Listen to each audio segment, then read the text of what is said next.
Unstoppable kicks off with a young man named Anthony Robles, working out like his life depends on it in his bedroom. He's sweating buckets while a tiny TV blares motivational speeches from Tom Brands, the legendary American wrestler. If the TV had feelings, it'd probably beg for a nap. The room screams future champ, with Rocky posters plastered all over the walls, small trophies and medals proudly displayed. Anthony's got big dreams, but life threw him a curveball. He was born with only one leg due to congenital amputation. Now, here's the twist. Anthony doesn't let his disability define him. He dreams of wrestling in college, and the upcoming high school nationals championship final is a big deal for him. Enter Bobby Williams, his coach, who's there to pump him up for the match. But Anthony, being a normal teenager with sky-high ambitions, gets a bit distracted by the Iowa University scouts sitting in the stands. Iowa is the college of his dreams, offering a shot at joining their wrestling team and a full scholarship. Bobby, like a classic tough-love coach, snaps Anthony out of his daydreaming and gets him back on track. When Anthony steps onto the wrestling mat, it's game on. This guy moves so fast you'd think he's got jet fuel in his veins. Who needs two legs when one can do the job better than most people's two? Competing in the regular format, against fully able opponents, Anthony uses his agility, grit, and killer reflexes to defeat his rival. The crowd goes wild, but wait, it's not all sunshine and rainbows. Even though Anthony just clinched the high school championship like a boss, the Iowa Scouts decide to play it safe. They picked the fully abled wrestler he just defeated instead of recognizing Anthony's raw talent. Seriously, Iowa? Did y'all leave your glasses at home?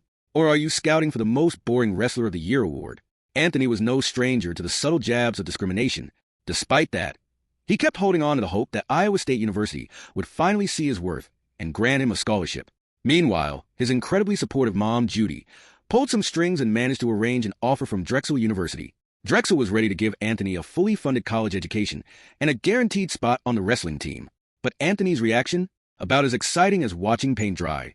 Why wasn't he thrilled? Well, for starters, Drexel was far from home, and Anthony wasn't too keen on leaving his beloved family. Plus, Drexel's wrestling program wasn't exactly making waves. Anthony had his heart set on being trained by the best coaches, so he could compete in the prestigious NCAA championship. Since Iowa or any other top college still hadn't called him, Anthony decided to join Arizona State University, ASU. They offered to fund his education, but there was a catch. He'd have to join as a walk-on member of the wrestling team, meaning his spot wasn't guaranteed. Basically, they were saying, come on in, but don't unpack your bags just yet.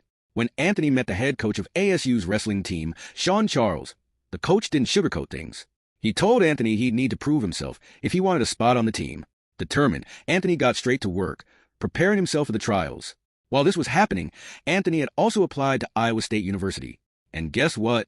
Iowa rejected him faster than a toddler rejecting broccoli. With no other choice, Anthony officially joined ASU to train under Coach Charles. In his freshman year, Anthony dove headfirst into the intense training. Now, training was hard for everyone, but for Anthony, who was born with one leg, it was a whole new level of challenge. Yet, he never let his disability get in the way of his goals. One particularly brutal exercise involved the entire wrestling team running around the track field while carrying heavy weights. For most people, that was tough. For Anthony, a nightmare, but he wasn't about to back down. He slung the weights over his shoulder because his hands were busy holding his crutches. Imagine the rest of the team whining while Anthony, with one leg and a mountain of determination, casually outdid them. Talk about a walking, crutching inspiration. Anthony didn't believe in shortcuts or special treatment, even though life had already dealt him a pretty unfair hand. When the rest of the wrestling team had to tackle a grueling trek through the Phoenix Mountains, Anthony didn't back down. Despite getting injured and bleeding like a scene straight out of an action movie, he kept pushing forward. Meanwhile, some of his teammates were probably ready to fake an ankle sprain just to call it a day. For the rest of the team, it was a race to the top. For Anthony, it was about proving his strength, and that's exactly what he did. He reached the peak, not only impressing Coach Charles, but also earning the respect of the whole team.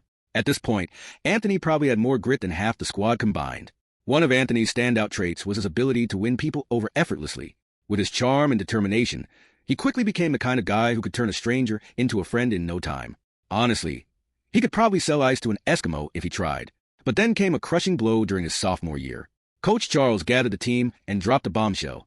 Wrestling was being cut from the university's sports roster. Why? Because basketball and football were raking in the cash, and wrestling wasn't exactly a moneymaker. Basically, wrestling got ghosted like someone who texts too many emojis. The decision devastated the team, especially Anthony, who was this close to making it. But there was nothing anyone could do. Even Coach Charles admitted with tears in his eyes that he'd done everything he could to fight the decision. You know it's bad when even the coach is crying. It's like the captain of a sinking ship yelling, "Well, this sucks." In the next wrestling season, Anthony kept training like a man on a mission, determined to secure his spot on the team. Then Coach Charles threw a curveball. He called each player into his office to vote for or against their teammates for the final roster. It was like some intense reality show, except instead of roses or immunity idols, they were voting for a shot at the team. Anthony was nervous. He feared some teammates might vote against him because of his disability, thinking he'd slow them down. Spoiler alert. If anyone had voted against him, it probably would have been because they couldn't handle the fact that the guy with one leg could outwork them. But in a wholesome twist, every single teammate voted in favor of Anthony. They saw his worth and how he'd become an inspiration for the whole squad. Talk about a "you like me, you really like me" moment. With that vote, Anthony officially became part of the ASU wrestling team. But he knew this wasn't the finish line. It was just the beginning of an even bigger fight. Off the mat, Anthony had even tougher challenges waiting for him at home, thanks to his jerk of a stepfather, Rich. Now, Rich was the kind of guy who could ruin a birthday party just by showing up. Being the eldest of all his step-siblings, Anthony was loved by everyone at home, except Rich, who just couldn't get over the fact that Anthony wasn't biologically his. Guess what, Rich? Biology isn't everything, and neither is your grumpy attitude. Anthony's mom, Judy, had been through some really rough times in her life. She had Anthony after a previous relationship didn't work out and raised him alone before meeting Rich. Hoping for stability, she married Rich and started a family with him. But instead of stepping up, Rich carried around his grudge like it was a medal of honor. When Anthony was just 8 years old, Rich told him straight up that he wasn't like his step-siblings and should just be grateful someone was taking care of him. Wow, Rich. Ever thought of writing a parenting book? Title: How to Crush a Kid's Spirit in 10 Words or Less. During his teenage and young adult years, Anthony had to deal with a lot of nonsense from his stepfather, Rich, who seemed to specialize in making snide and insensitive comments. Rich believed that someone like Anthony with a disability had no business pursuing wrestling, or any sport for that matter.